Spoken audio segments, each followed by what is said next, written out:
You know what? Far too often you see Rangers teams that just don't rise to the occasion, especially now in this period of turmoil.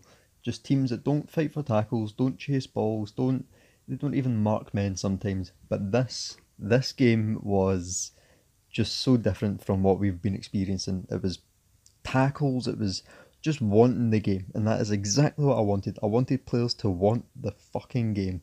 They never seemed to want it. This time they did, and it was great to see. Everybody seemed to know roughly what the roles were. Kenny Miller was doing a bit of the quarterbacking as he usually does, but everybody seemed to be in some sort of recognisable position. Everybody seemed to be playing effectively. I don't remember anyone at least not being good. I mean, the defence never let any in. It's a clean sheet, a very rare clean sheet for Rangers. That was a good game. That was just everything I wanted to see.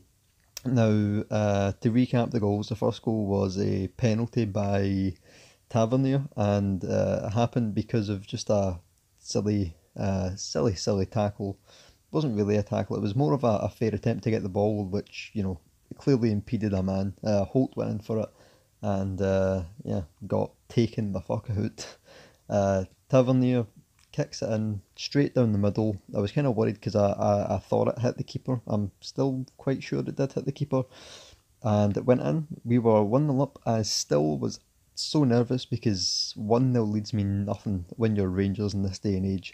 I was still absolutely terrified, and the game went on for about. We were still, we were playing good.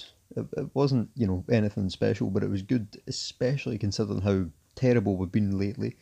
And around the 27th or so minute, Carlos Pena just popped up with a Pena goal. It was a goal you would expect him to score. It was 3 feet away from the keeper and just puts it in. And the crowd at that point, I think that's the turning point for the crowd, because the crowd, you could see, were a bit nervous after the first goal still, even though they were a bit louder when it was nothing each. That's at the point where the crowd just decided we all we need is one goal, or to just hold it out and we've won. And the crowd really didn't get on the backs of the players, which is something people complain about. Uh, Brilliant. It was after that we were pretty much in control the whole time. I saw at half time that we had 58% of the possession. That is, we were actually doing something with the ball. We weren't just holding it. McCrory, oh wow, McCrory was playing fantastically today. He is definitely something for the future. He does make the odd mistake and he does slip up. It even happened in this game, but he can still hold his head high because he is playing phenomenally, especially for a player who really, when you look around him, he's not got that much reason to have confidence in these people. Oh, it's great to see a young player play so well. Second half begins. I wouldn't just point out McCrory, by the way. Everyone played good to what I remember, at least. Fotheringham looked a bit shaky when he was coming for corners. Anything coming into the box, anything swinging in, really, he looked a bit nervous, but clean sheet, so he didn't concede. Uh, the second half, we it was a weird second half because in the beginning of the second half we were playing decent, and then Aberdeen started to maybe sense maybe we've got something in this, so they're only 2 goals up, we could maybe peg them. But then, thankfully enough, Tavernier popped up with a goal. Now, I never rate Tavernier as an attacker, and there was a lot of controversy over this goal. But what Tavernier's good at is he's good at getting into the box and scoring. He showed it in the championship season. He's good at doing a lot of things. Defending's not one of them, but attacking is one of his good points.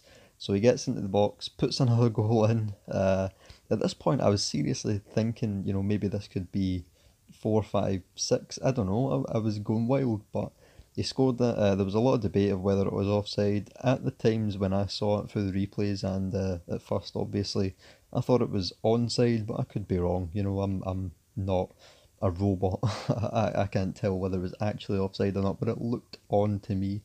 Regardless, I think we would have still won the game, so it wasn't really of matter. Then we just kind of cruised it. It was cool to see. We never cruise games. We just don't. But this game we cruised it. We looked fantastic. I was enjoying myself through it, which is good because usually I'm biting my nails off.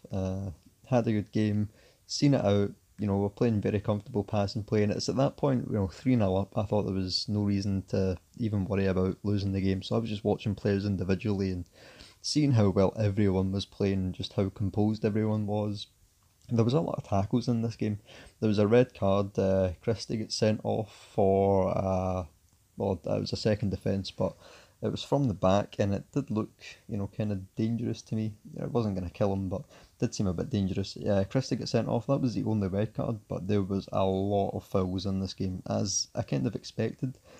What I didn't expect is for our players to fight back, and they did. So I am delighted with that. I've got absolutely no complaints to any of the team, but they have to keep in mind now that the fans are only off their back for a few days, because as wonderful as the support might be right now, Rangers do not deal with losing particularly well, and we play them at Pittodrie, and if they don't follow that up with another win, it's not going to be good for them. The AGM's tomorrow. Maybe I'll bring news from that. I'm not entirely sure. But it's good to go into the AGM with a win. The board won't have as much complaints. They'll probably still have complaints. I don't see why they wouldn't. But yeah, I'll end the video here. If you want to talk to me, leave a comment. If you want to see more, subscribe and leave a like. Okay, bye.